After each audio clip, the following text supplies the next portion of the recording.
Hey everyone, welcome back to the channel.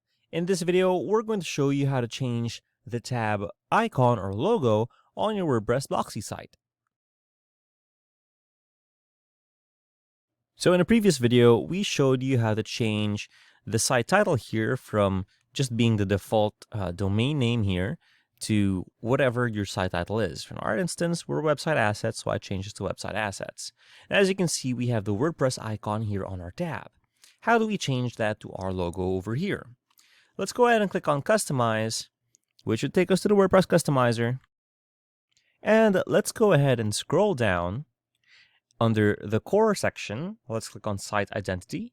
We have our site title here, our tagline, and these are all what will appear in our browser tabs, as it says here, and it must be at least 512 by 512 pixels.